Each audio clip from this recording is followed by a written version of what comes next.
안녕하십니까. 열애선원 불교대학 교산 스님입니다. 오늘은 여러분들과 새로운 방식으로 저희 방에서 이렇게 PT 프레젠테이션 화면을 띄워놓은 상태에서 여러분들이 잘 보이고 또 집중할 수 있도록 새롭게 한번 시작해 보겠습니다. 오늘은 부처님의 생애 6번째 시간입니다. 지난 시간까지는 부처님께서 성도를 하시고 이제 전법의 삶을 시작하셨다라는 내용까지 했었습니다. 부처님의 깨달음의 내용은 단적으로 얘기하자면 사성제를 통해서 연기의 법을 깨달으셨습니다.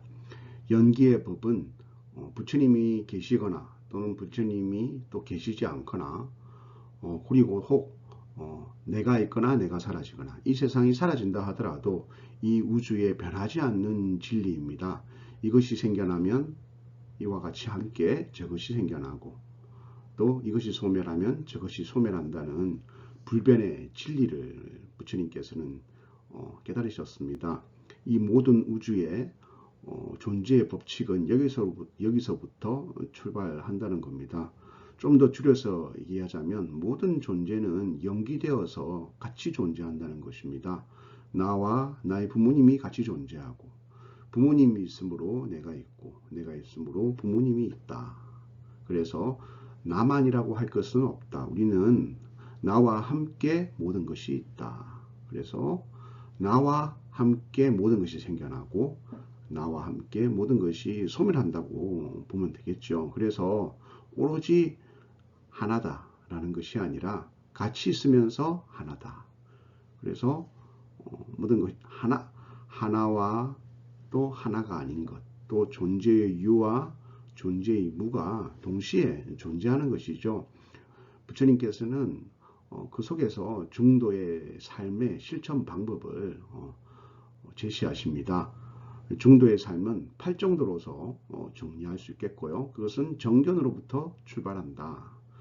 바른 견해라는 것이죠. 바른 견해는 또 무엇을 바른 견해라고 하는가? 사성제를 잘 아는 것입니다. 사성제에서 가장 핵심이 되는 사성제는 무엇입니까? 라고 묻는다면 바로 우리 인간, 즉 모든 존재의 삶의 조건은 고에서 출발한다는 것입니다. 고라는 것은 좁게 의미하면 고통 그 자체이지만 부처님께서 말씀하신 사성제의 고라는 것은 모든 존재의 조건은 고를 수반하는 조건이다. 그것은 윤회의 사설 속에서 어쩔 수 없이 우리의 존재에게 주어지는 것이다 라는 것입니다. 즉 좋은 것을 영원히 가질 수 없고 행복한 것을 영원히 가질 수 없기 때문에 우리는 행복하고 좋은 것을 쫓는 삶을 살 수밖에 없는 것이고, 그리고 반대로 내가 싫어하고 내가 가지고 싶지 않는 것은 멀리 하려고 하지만 아무리 멀리 하려고 한다 하더라도 우리의 존재는 가치 있고 연기된 것이기 때문에 언젠가는 내가 싫어하는 것들도 내게서 나타나고 아무리 멀리 한다고 해도 피할 수 없다는 것, 그것을 부처님께서는 말씀하셨습니다. 이러한 내용들은 이후 불교 개론 시간에 더더욱 자세하게 배우겠고요.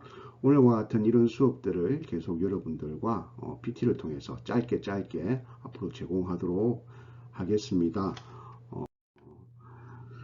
여러분들의 교재 책을 보내드리려고 했는데요.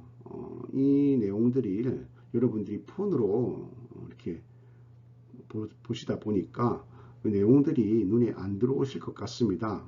그냥 제가 읽어드리고 또 이렇게 선명한 PT 화면으로서 여러분들이 보실 수 있도록 그렇게 하는 게 좋을 것 같아요.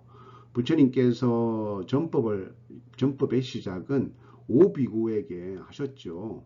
오비구는 부처님께서 출가를 하시면서 부처님의 출가를 말리고 다시 왕세자의 삶으로 돌아오라고 권유했던 신하들, 그 신하들이 부처님을 따라서 출가를 했던 그 5 수행자입니다. 그 5 수행자는 교진열을 비롯한 5인인데요. 부처님과 같이 고행의 삶을 했던 최초의 부처님의 제자들이죠. 그 제자들이 녹야원에서 부처님의 법문을 듣고 고행을 파하고 멀리하려고 했던 그 마음을 접고 오히려 더욱더 기이하게 되어서 부처님의 첫 제자가 됨으로써 부처님의 교단이 만들어집니다. 그래서 한 종교의 교주인 부처님과 부처님의 가르침인 경전, 즉 사성제를 설하셨던 부처님의 법이, 불교의 법이 생겨나고요. 그것을 따르는 오비구가 생겨남으로써 부처님과 함께 불교라는 종단이 만들어졌다면, 지금 화면에 보이는 야사의 기인은 여러분들이 불교가 진정한 종단이 되는 그러한 진정한 야사의 기이죠. 이 진정한 종단이 되는 그러한 그 시작이라고 보면 되겠습니다. 이 야사는 바나시성의 야구리 장자의 외아들입니다. 이 야구리 장자는 바나시성에서 아주 부잣집의 도련님이었죠. 그래서 이 장자라는 것은 한마디로 말해서 아주 부자, 즉 요즘으로 치면 이제 한 기업의 총수가 되겠습니다. 이 총수의 외아들이죠. 다른 원래 이름은 야사스인데 이것을 이제 한음으로 옮기다 보니까, 한문음으로 옮기다 보니까 야사입니다. 뜻은 보배로운 사람입니다. 유리구두를 신고 태어났다죠. 한마디로 말하면 금수저죠, 금수저. 예. 그래서 당시에는 유리가 아주 귀했기 때문에 그만큼 귀하게 태어났다. 정말 있는 자식으로 태어났다. 이제 그런 말입니다. 이런 야사는 태어나서 아주 부잣집에 태어나다 보니까 어릴 때부터 풍족한 음식과 옷을 입으면서 이미 젊은 시절부터 모든 사람들이 야사를 부러워했습니다. 계절마다 세 채의 집을 가지고 아름다운 아내와 또 기녀들, 또 이 세 채의 궁전에서 계절마다 하는 일이라고는 춤과 노래를 즐기고 우정을 즐기면서 이렇게 많이 베풀고 많이 이제 우리 속된 말로 쏜다고 하죠. 이렇게 하다 보니까 무리들이 정말 많았습니다. 그 무리들이 한 50인 정도 되었어요. 이 무리들을 항상 야사를 따라다녔죠. 그런데 어느 날 이 야사는 한 밤에 파티가 있었는데요. 그 파티를 끝내고 난 다음에 아침에 목이 말라서 일어나니까 모든 사람들이 그 전날 이제 가음을 했겠죠. 그래서 어떤 사람들은 막 널브러져 자고, 어떤 여인들은 온몸의 무쇠가 이렇게 단정하지 못한 채 침을 이렇게 흘리면서 또 온몸에서는 이렇게 악취가 났겠죠. 이제 그런 것을 보고 머리를 막 헤치면서 부처님이 녹야원을 지나서 또 다른 곳으로 가고 있는 도중에 이제 풀잎 그 리사단을 깔고 참선 수행을 하고 계시는 가운데서 이 야사가 숲속을 향해서 뛰어오게 됩니다. 괴롭다, 괴롭다 하면서 막 뛰어왔던 거죠. 그래서 부처님께서 이렇게 말씀하십니다. 젊은이여, 무엇이 그래 괴롭나? 이곳에는 괴로움이 없다네, 비참함도 없다네 하고 탁 말을 던져주게 되죠. 이 말을 듣고 야사가 갑자기 탁 초롱초롱한 눈을 뜨면서 부처님을 바라보게 되는데, 그 모습은 한없이 평화롭고 그리고 한없이 끝없는 뭐랄까요, 모든 괴로움을 떠난 어떤 그러한 부처님이 앉아 계시는 거죠. 그러면서 또 한 말씀 더 하십니다. 스스로 몸을 살피게 남을 찾아서 무엇을 하겠는가 라는 이 말, 스스로에게 그 행복을 찾게 라는 말 속에서 야사가 큰 깨달음을 얻게 됩니다. 그래서 부처님의 제자가 되죠. 그래서 부처님 밑으로 삭발유미를 하고 출가를 하게 됩니다. 야사는 우리 인간이 가지는 그 삶의 극단적인 모습을 보여주죠. 우리가 행복하게 살고 남들처럼 번듯한 집과 그리고 충분한 음식과 남들처럼 즐기며 살 수 있는 삶의 조건을 우리는 행복이라고 얘기를 하고, 그것만이 있다면 다라고 생각하는 마음들이 많죠. 사람들이 많이 있습니다. 그렇지만 그 삶 속에는 진정한 행복이 없다고 부처님은 말씀하십니다. 그 진정한 행복이 없다고 말씀하시는 것은, 내가 좋은 음식을 먹고 나면 그 좋은 음식도 몇 번 먹고 나면 그것이 정말 맛있고 행복하다는 것을 잘 생각하지 못하게 되죠. 그러면 더 좋은 음식을 먹고 또 별다른 음식을 먹고 이렇게 찾아다니면서 마음 밖에 있는 것들을 얻고 더 가지려는 것을 통해서 우리는 행복을 추구하게 됩니다. 반대로 괴로움이라는 것은 내가 가질 수 없는 것, 그리고 나의 기대와 어긋나는 것들에서 괴로움이 생겨납니다. 정말 아름답고 행복한 것인 줄 알았는데 그것이 그 끝의 모습은 늙고 병들고 비참하고 또 오래가지 못한다는 것을 깨닫게 될 때 괴로움을 얻게 되죠.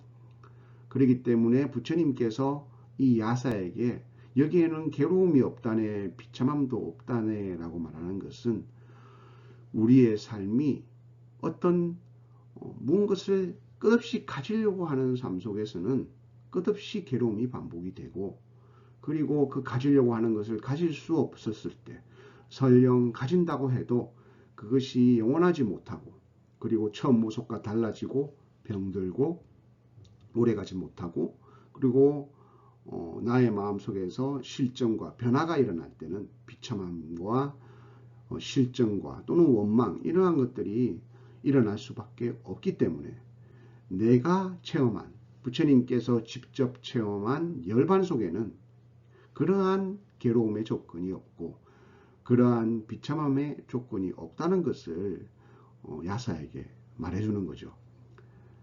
어쩌면 더 자세하게 이렇게 말씀하셨을지 모르겠습니다. 보아하니 야사야, 너는 정말 귀한 집에 태어나서 좋은 음식과 아름다운 기녀와 그러한 삶 속에서 즐거움을 느꼈다면 내가 체험한 즐거움은 그러한 것과 다르다네. 내가 체험한 즐거움은 가지지 않는 것을 벗어난 즐거움이네. 내가 가진 즐거움은 좋다는 것과 싫다는 것을 벗어난 즐거움이네. 내가 가진 즐거움은 나다, 남이다라는 것을 벗어난 즐거움이네.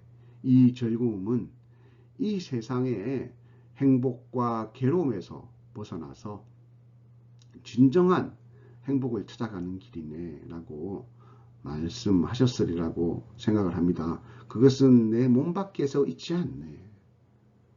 금은 보화에 있지 않고 좋은 옷을 입고 아름다운 여인 속에서 있지 않네. 그것은 나의 마음 속에서 있네. 나의 몸 속에서 있고 나의 호흡 속에서 있고 나의 마음 속에서 있네 라고 부처님께서 말씀해 주셨으리라고 생각을 합니다.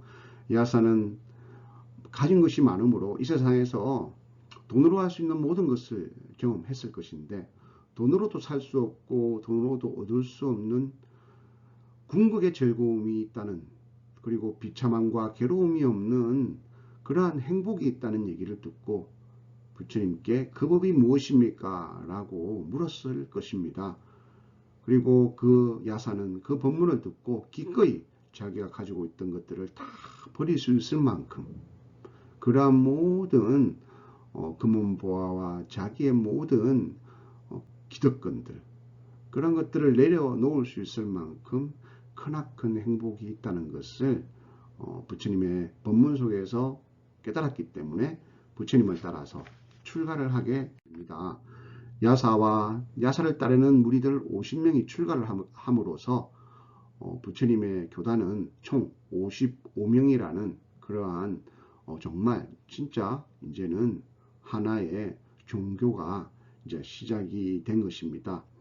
야사는 좀 전에 말한 것처럼 아주 부잣집의 외아들이었기 때문에 그 아버지와 어머니는 큰 충격을 받았습니다. 그래서 도대체 우리 야사가 어떻게 하다가 이렇게 된 것이냐 라고 생각을 하고 원망하는 마음으로 부처님을 찾아갔습니다. 야사를 집으로 다시 데려오기 위해서. 그런데 부처님께서 그 아버지와 어머니에게 법문을 함으로써 야사의 아버지와 어머니 그리고 그 집안의 시종들까지 부처님의 제가 신도가 됩니다. 출가를 하지 않았지만 부처님의 법을 숭상하고 부처님의 가르침을 배우게 되는 제가 신도가 됨으로써 또 출가 사문 밖의 제가 신도가 갖춰짐으로써 사부대중이 즉 출가 사부대중이라는 것은 출가자 그리고 제가자로 나눌 수 있는데 크게 이제 두 가지로 나눌 수 있는데요. 이 두 가지 중에서 출가자 가운데서 남자로서 출가한 사람을 비구라고 하고 여자로서 출가한 사람을 비군이라고 하고 그 다음에 제가자 신도 가운데서도 남자 신도를 우바세라고 하고 그 다음에 여자 신도를 우바이라고 합니다. 그래서 우리나라에서는 그것을 청신자 또는 청신여라고도 하고요. 또는 또 거사님 또는 보살님 이렇게 부르기도 하죠. 속칭으로요. 이렇게 사부대중이 갖추어짐으로써 정말 명실상부한 그러한 종단으로서 시작을 하게 됩니다. 그래서 부처님께서는 이 55명의 제자들을 데리고 이제부터 정말 전법의 삶을 시작합니다.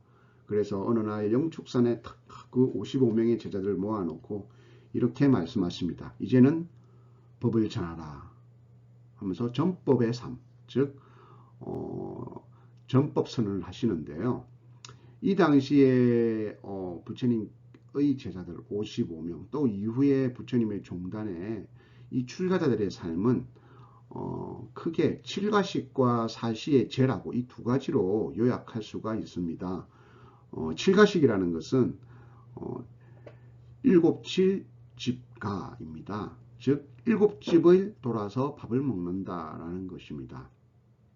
부처님께서 이제 교단이 만들어지니까 하루에 한 끼씩 바루를 들고 이제 밥을 빌어서 먹게 되는데요. 어떤 제자는 부잣집만 골라다니면서 밥을 빌어서 먹는 겁니다. 그러다 보니까 기름진 음식을 먹게 되고 어떤 출가자는 정말 가난한 집만 골라다니면서 밥을 먹게 되니까 너무 척박하고 그래서 부잣집만 골라다니는 비구 주변으로 맛있는 음식이 많으니까 출가자들이 모여서 막 나눠 먹기도 하고 또 너무 가난한 집만 골라다니는 그 비구는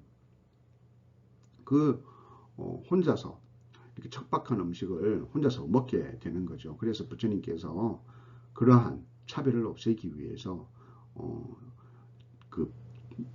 밥을 빌어 먹는 즉 걸식이라고 하죠. 빌어 먹는다고 해서 걸식입니다. 걸식의 원칙을 정하게 되는데요. 나중에 불교의 계율일 시간에 좀 더 이렇게 얘기를 할 거예요. 다음 시간이 되겠는데요. 부처님의 성단의 이제 율법 계율을 다음 시간에 이제 얘기를 할 건데요. 오늘은 간단하게 순서에 상관없이 일곱 집만 돌아서 밥을 빌어서 먹는다. 걸식해서 먹는다라는 원칙이 칠가식입니다.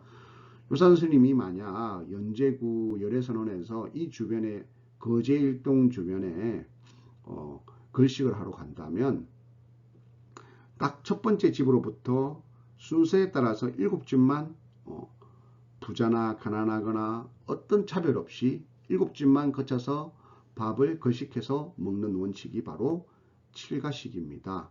이는 칠가식과 사시예제, 즉 하루에 한 끼를 얘기하는데요. 부처님께서는 사시, 즉 10시부터 12시 사이에서 부처님께서는 한 끼를 먹습니다. 일종식이라고 합니다. 한 끼 먹는다고 해서 한일, 그래서 일종식이라고 하는데요. 이 사시의 제라고 하는 것은 이 제자는 재개할 제자 또는 가지런할 제자입니다. 우리가 절에서 제를 지낸다라고 얘기할 때 여러분들은 제사를 지낸다라고 이렇게 받아들일 수 있을 거예요. 불교에서 제사를 지낸다, 제를 지낸다는 것은 우리가 일반적으로 제사를 지낸다는 의미와 다릅니다. 이 제라는 것은 제계한다, 즉 계를 지킨다는 뜻이 첫 번째입니다. 즉 밥을 40대 거식하기 위해서는 출가자로서의 모든 계율을 지켰는가라고 다시를 살펴야 됩니다. 왜? 나는 이 스님들은 생산활동에 종사하지 않으면서 집을 돌아다니면서 걸식해서 보시를 통해서 밥을 얻어먹잖아요. 그렇기 때문에 얻어먹으려고 할 수 있는 조건이 되어야 합니다. 그 조건은 스님들이 지키는 계를, 스님들이 지켜야 할 계를 철저히 지켰을 때 그러한 공양을 얻어먹을 수 있는 자격이 생기는 겁니다. 그래서 제계할 제자의 의미가 첫 번째고요. 두 번째 의미는 가지런하다는 뜻입니다. 칠가식의 의미에 포함되어 있는데요.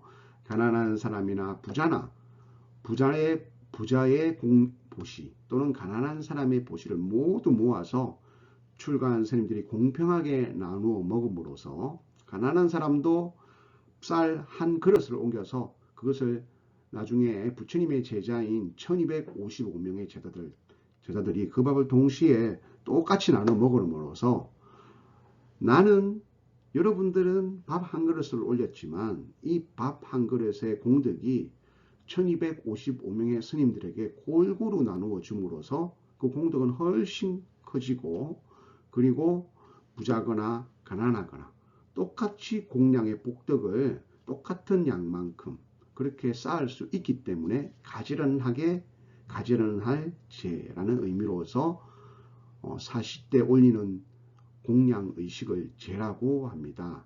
그래서 스님들과 부처님께 올리는 공양은 나의 공덕을 이 온 우주 법계의 만물에게 공평하게 보시하는 의미를 가지고 있습니다. 여러분들이 사찰에 가서 쌀 한 대를 올리는 것은 나를 위해서 올리는 것이 아닙니다. 이 쌀 한 대를 올림으로써 이 쌀 한 대를 거두어서 절 안에 오는 모든 사람들이 공평하게 나누어 먹기 때문에 그 쌀 한 대가 수천 명에게 공덕을 올리는 보시가 되는 거죠. 그렇기 때문에 한 대가 천 대가 되는 그러한 누구나 공평한 복덕을 지을 수 있게 됨으로써 죄를 올린다라고 합니다. 그래서 불교에서는 그것을 가지런하게 복덕을 나누어 준다라는 의미로서 제라는 의미로서 천도제 할 때도 이 제자를 쓰고요. 여러분들이 불교에서 제사다 이러면 이 제자를 쓰게 됩니다. 그래서 천도제를 지내면 조상을 모셔놓고 이러한 공양물을 올림으로써 이 공양물을 수백 명의 사람들이 공평하게 나누어 먹고 공양을 올리게 됨으로써 나의 이 천도제의 공양이 수천 명에게 올리는 복덕으로서 가지런한 복덕, 평등한 복덕을 쌓음으로써 나의 조상님이 그 공덕으로 인해서 부처님의 법을 만나게 해주십시오 라는 의미이기 때문에 천도제 할 때도 이 제자를 쓰게 되는 겁니다. 부처님께서는 이러한 원칙들 아래에서 비구들에게 법을 전하라는 선언을 하십니다. 그래서 그걸 정법선언이라고 합니다. 처음도 좋고 중간도 좋고 끝도 좋은 법을 조리와 표현이 잘 갖추어진 법을 전하라. 원만하고 완전하며 청정한 행동을 보여줘라 라고 말씀하시죠. 처음도 좋고 중간도 좋고 끝도 좋은 법이라는 것은 여기는 원칙인데요. 첫 번째 원칙인데요. 즉 부처님의 말씀을 나가 법을 전함에 있어서 처음에 넣거나 중간에 넣거나 끝에 반드시 넣으라는 것입니다.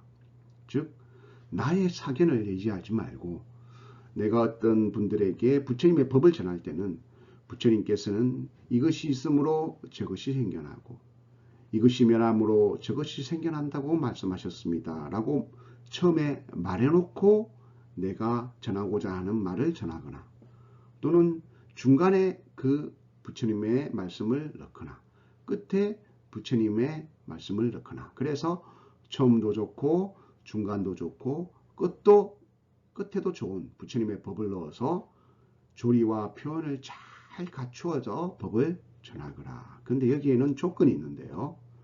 원만하게 극단적인 표현을 해서는 안 된다는 겁니다. 그렇게 법을 전하시는 분들이 있어요. 우리 절만 좋아, 우리 스님만 좋아, 우리 절에 와, 우리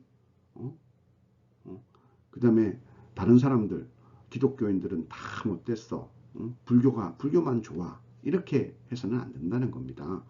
원만하고 이치에 맞고 조리와 표현이 정말 진리에 적합한 말을 선택해서 원만하고 완전하게, 그리고 또 한 가지 조건이 청정한 행동을 보여주어라. 좀 중요한 말입니다. 법을 전하는 사람이 남들보다 더 이기심이 많고 남들보다 우리의 법을 쉽게 지키지 않고 법을 전하는데 막 횡단보도를 막 건너갑니다. 저도 뭐 그럴 때가 있어요. 너무 이제 급할 때 이렇게 횡단보도를 지나가야 되는데, 그죠? 스님이니까 더욱더 횡단보도를 지나가야지 라는 생각을 가지게 됩니다. 정말 급한 일인데도 야, 내가 이 모습을 보면 다른 사람들이 어떻게 생각할까 해서 아무리 뭐 그렇다 하더라도 횡단보도를 통해서 지나가게 되는데요. 바로 그러한 모습입니다. 법을 전하는 사람은 더더욱 진리를 실천하고 나의 행동을 통해서 나의 행동 속에서 부처님의 법이 같이 있다라는 마음을 가지면서 스스로 더 청정한 행동을 보여줘야 한다는 것입니다. 이것이 부처님의 여러분들이 앞으로도 자주 듣게 될 부처님의 전법 선언입니다. 이렇게 부처님의 법을 선하는 전법 선언을 하심으로써, 즉 부처님 혼자만 법을 전하는 게 아니라 부처님의 제자들이 모두 곳곳에 흩어져서 청정한 행동과 조리 있는 말과 이치에 합당한 말로서 전법을 함으로써 부처님의 교단이 발전하게 되죠. 그 중에 하나의 획기적인 사건이 카샤파 삼형제의 기입니다. 이로써 불교 교단은 아주 발전하게 되는데요. 카샤파 삼형제는 배하교라고 합니다. 배라는 것은 숭상할 배자의 불화자입니다. 불을 숭상하는 종교입니다. 이것을 이제 조로아스터교라고 이제 말하는데요. 불을 피워놓고 제사를 지내는 종교입니다. 즉 제사를 지내서 신들을 부르는 거죠. 우리 한국에서는 뭐 그런 거 있지 않습니까? 대나무를 꽂아놓고 이제 촛불을 켜고 거기서 막 춤을 추면서 신들이 내려오길 빌면서 뭐 무슨 신이 내려왔다, 무슨 신이 내려왔다. 그래서 이렇게 해서 하는 거 있지 않습니까? 우리 굿이라고 하죠. 또는 뭐 또 신들이 내려와서 점을 친다든지 그런 모든 것들이 그러한 종교의 기원이 옛날에도 모든 세계, 어떤 세계에도 그러한 형태의 종교들은 많이 있습니다. 그 중에 하나가 배하교인데요. 불을 섬겨놨고 불을 모시면서 제사를 통해서 불의 신이 내려와서 신통으로서 나의 모든 것을 해결해 준다라는 그런 종교이죠. 지금도 그러한 종교가 많이 있죠. 믿기만 하면 다 해결된다.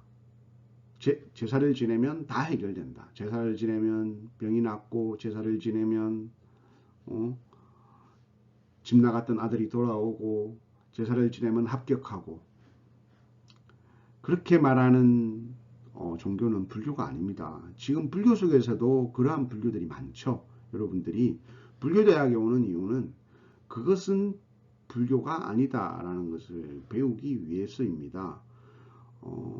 우리 불교에서는 천도제, 조상을 모셔놓고 천도제를 지내는데 천도제는 그러한 신통을 부르는 의식이 아닙니다. 좀 전에 말한 것처럼 만법계의 공양을 올림으로써 그 공덕으로 인해서 나의 조상에게 부처님의 법을 들을 수 있는 기회를 주는 그러한 의식으로서 하는 것인데, 또 어떤 종단에서는 또는 우리 불교 내에서는 정법이 아닌 사법에서는 그러한 죄를 통해서 모든 것이 이루어진다고 말하시는 분들도 많습니다. 여러분들이 이러한 부처님의 일대기를 통해서 여러분들이 그런 것을 알게 되겠죠.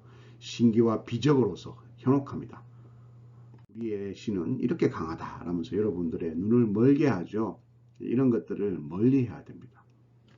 이러한 가샤파 삼형제는 불을 섬김으로써 그 불 속에 동룡이 있었어요. 그러한 신전에 동룡이 있었는데 그 동룡을 부처님께서 신통으로서 제압을 하죠. 그 동룡 안에 들어갔던 신전의 모든 수행자들이 그 동룡의 불에 타 죽었습니다. 그래서 가샤파 삼형제의 어깨가 으쓱했죠. 야, 나를 따라올, 우리 종단을 따라올, 우리 신인 저 동룡을 이길, 불의 신인 저 동룡을 이길 수행자들이 없다라고 했는데, 부처님께서 가셔서 아침에 나왔는데 부처님께서 타 죽었어요라고 생각을 했죠. 그런데 턱 그러고 나와서 가샤파 형제요, 잘 주무셨습니까 하고 인사를 하니까 너무 놀란 거예요. 어떻게 된 거지 하면서 막 의아한 눈으로 부처님을 바라보니까 부처님께서 조그만 그릇에서 혹시 이 동룡을 찾고 있습니까 라고 보니까 이만한 그릇에 그 동룡이 조그만 도롱뇽으로 변해가지고 막 불쌍하게 기어다니고 있는 거예요. 가샤파 삼형제가 너무 놀래서 이분이 보통 분이 아니구나 하고 그때부터 부처님의 법을 자세히 듣기 시작했죠. 그래서 부처님의 법문을 듣고 출가하게 되는데요. 부처님께서도 때로는 방편으로 너무 그것에 매몰되어 있는 사람, 신기와 그러한 기적에 매몰되어 있는 눈먼 중생을 위해서는 그러한 기적을 보여주기도 하셨죠. 부처님께서 어떤 법문을 하셨냐면, 불을 숭상하는 가샤파 삼형제이기 때문에 이러한 법문을 해줍니다. 가샤파여, 눈이 불타고 있다. 눈에 보이는 빛깔이 불타고 있다. 눈의 분별이 불타고 있다. 눈과 그 대상의 접촉이 불타고 있다. 눈과 대상의 접촉에서 생기는 즐겁고 괴로운 느낌들이 불타고 있다. 사실 우리는 눈에서 보이는 빛깔을 좋아하고 싫어하죠. 나는 이 색깔을 좋아한다. 사실은 그 분별이 불타고 있는 겁니다. 나도 모르게 아름다운 것을 보면 아름다운 것을 향해서 막 달려갑니다. 남자는 아름다운 여인을 보면 현혹되어서 그냥 아름답다는 생각만 가지고 마치 불나방처럼 나도 모르게 끌려갑니다. 사실은 그 접촉이 불타고 있는 겁니다. 내가 불타고 있는 것이 아니라 내가 왜 이렇게 끌리지 하는 것은 내가 끌려가는 게 아니라 그 접촉이 끌려가고 있는 겁니다. 그래서 거기에서는 너무 즐겁다, 너무 행복하다라는 느낌이 불타고 있는 것입니다. 그러한 불타는 느낌과 접촉은 영원하지 못합니다. 그것이 좋은 것이 아니다라고 하는 것을 말하는 것이 아닙니다. 그것은 영원하지 못하는 것입니다. 우리가 진리를 추구하는 사람은 그러한 영원하지 않은 것을 쫓아가면 결국 괴로움에 봉착하게 된다는 것을 부처님께서 말씀해 주시는 겁니다. 이렇게 가샤파가 출가를 함으로써 인도에서 큰 센세이션, 그죠? 이슈가 됐습니다. 이슈. 요즘 말로 하면 간종이 되셨습니다. 간종 뭐 이런 말 하면 안 되겠지만 간종이 관심종자잖아요. 관심을 불러일으키는 이제 핫 이슈가 되셨어요. 부처님만 움직이면 야, 부처님이 어디 갔대 하고 이슈가 되는 거죠. 그 계기가 가샤파 삼형제의 기입니다. 가샤파는 나이가 아주 많았습니다. 부처님보다 나이가 많았어. 머리가 허했죠. 근데 부처님은 그 당시에 아주 젊은 30대셨지 않습니까? 그러니까 같이 부처님을 따라가는 가샤파를 보면 지나가는 사람들이 그렇게 말했습니다. 누가 스승이지? 가샤파가 스승인가 봐. 이렇게 수건수건 됐어요. 참 이상하다. 이렇게 말하니까 한 번은 부처님께서 이제 카시아파에게 이렇게 묻습니다. 걸음을 멈춰서 카시아파요, 그대는 지금 무엇을 좋아합니까? 라고 물으니까 이제 그 주변에 지나가던 구경꾼들이 탁 보죠. 카시아파, 저 머리 허연 사람이 스승인 줄 알았는데 부처님이 저렇게 묻네, 이렇게 말하니까 카시아파가 이렇게 대답합니다. 탁 정직하게 이렇게 대답하죠. 스승이시여, 딱 이렇게 말하죠.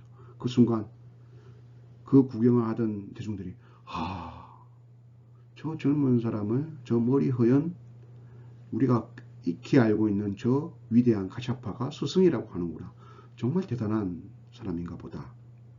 저는 이제 열반을 좋아합니다. 저는 이제 불을 섬겨서 신비와 기적을 일으키는 신을 초청해서 하는 그러한 것을 좋아하지 않습니다. 저는 열반을 좋아합니다. 열반에는 욕심이 없고 근거가 되는 몸이 없고 그러한 대상도 없으므로 저는 열반에서 즐거움을 누리고 있습니다. 라고 얘기를 하죠. 주위에 있는 사람들이 그 말을 듣는 순간 그 기쁜 뜻은 알 수 없지만 저 카시아파가 느끼고 있는 열반이라는 것이 무엇일까? 라고 궁금증을 일으키게 되죠. 그러므로서 부처님의 교단이 더더욱 더 주목받고 제자들이 더더욱 늘어나게 됩니다. 그렇게 카시아파 삼형제의 교단 1000명이 출가를 함으로써 교단이 정말 획기적으로 발전하게 됩니다. 그러므로서 마가다국에서 아까 말한 것처럼 핫 이슈가 되죠. 마가다국의 국왕인 빈비사라 왕이 그러한 부처님을 눈여겨 보지 않을래야 않을 수가 없죠. 그래서 부처님을 찾아가면서 부처님의 법문을 듣다 보니 익히 자기 자신 빈비사라 왕이 들어왔던 모든 수행자들의 가르침과 다르다는 것, 정말 진리에 합당하고 그리고 그 조리와 행동들이 부합하다는 것을 알게 됨으로써 부처님께서 저렇게 비가 오는 우기에 나무 아래에서 비를 맞으면서 수행하는 모습을 보니까 너무 가슴이 아픈 겁니다. 그래서 이래서는 안 되겠다. 부처님께 절을 하나 보셔야 되겠다. 그래서 중림정사를 보시하게 됩니다. 이 중림정사는 불교 최초의 절은 기원정사인데요. 그 이전에 부처님께서 머물 수 있도록 보시한 일종의 임시 거처입니다. 왜 중림이냐? 대나무로서 얼기설기 비를 피할 만큼 이렇게 움집이라고 하죠. 움집을 지어서 보시했다고 했기 때문에 중림정사입니다. 그래서 이것은 한철 이렇게 여름에만 지낼 수 있는 그런 임시 거처죠. 어쨌든 부처님께 이 중림정사를 보시함으로써 불교는 더더욱더 발전할 수 있게 되는 계기가 되는 것입니다. 이와 함께 부처님께 또 불교 교단이 발전하게 되는 또 두 번째 사건이 있는데요. 사리불과 목건년의 기입니다. 사리불과 목건년은 산자야의 제자들인데요. 육사외도 중에서 여러분들이 산자야라고 들어보셨을 거예요. 산자야는 해이주의자입니다. 이렇게 말하면 저렇게 말하고 저렇게 말하면 이렇게 말하죠. 그것은 말로 설명할 수 없다. 그것은 진리라고 말할 수 없다. 이렇게 어떤 것을 설명하는 것이 아니라 그 사람이 말하면 그것의 논리에 허점을 파고들어서 이제 자기의 주장을 펴는 그러한 어떤 가르침을 주는 그런 스승이었죠. 그런데 이 사리불이 아주 귀한 집에 정말 인도에서도 정말 유명한 청년이었어요. 요즘으로 말하면 여러분들 뭐 이렇게 TV에서 이렇게 핫하게 뜨는 그런 학자들 같은 도울 김용옥 같은 분들이 있죠. 그런 분들이 사리불과 같은 위치에 있다고 생각하면 돼요. 인도의 마가다국에서 알만한 사람은 다 아는 똑똑한 청년인 사리불이 부처님의 제자가 됩니다. 그와 함께 또 그와 버금가는 목건년이 동시에 부처님께 기일을 하니까 사리불과 목건년을 따르는 청년 200명이 같이 출가를 하게 되죠. 그래서 이 사리불과 목건년이 출가를 하게 되는 계기는 어느 날 산자의 도량에서 산자의 밑에서 이 사리불이 탁 앉아 있는데 저 멀리서 삭발요미한 어떤 수행자가 걸어오는 겁니다. 근데 그 모습이 너무 뭐랄까요, 여법하고 너무 그 정말 뭐랄까요, 눈에 탁 거룩한 모습으로 이렇게 탁 걸어가는 거죠. 그래서 당신은 어떻게 그렇게 거룩한 모습으로서 걸어옵니까? 당신을 보아하니 당신의 스승이 궁금합니다. 당신의 스승은 누구이시며 무엇을 가리킵니까? 라고 묻게 되죠. 그 비유가 바로 아사치입니다. 아사치는 이렇게 대답합니다. 저의 스승은 시트라타 태자이셨던 부처님이십니다. 서가모니 부처님께서는 이렇게 가르치십니다. 일체는 원인이 있어 생겨나는 것. 이것이 있으므로 저것이 생겨나고 이것이 멸함으로 저것 또한 멸한다네 라고 가르치십니다. 라는 이 말을 듣고 사리불이 곧바로 그 아사치를 따라서 부처님의 제자가 됩니다. 사리불은 워낙 머리가 똑똑하고 또 박학다식하기 때문에 이 말 속에서 자기 자신이 고민하던 모든 궁금증들이 다 풀려버린 겁니다. 그래서 부처님께 출가를 하게 되는데요. 부처님이 가장 아끼는 제자 사리불로서 출가를 하게 되죠. 그래서 부처님의 교단은 인도에서 가장 큰 교단 중에 하나였던 배하교 카샤파 삼형제 1000명이 출가를 하고 인도에서 가장 똑똑하다는 사리불 이 출가를 함으로써 인도에서 가장 주목받는 종단으로서 발전을 거듭하게 됩니다. 그래서 오비고와 야사의 무리 50명, 카샤파의 삼형제 1000명, 사리불 목건연의 200명, 이래서 1255명의 초기 종단이 만들어지는 겁니다. 교단이 만들어지는 거예요. 여러분들이 금강경에서 1255인이라고 얘기를 하죠. 그게 바로 이 1255인입니다. 이렇게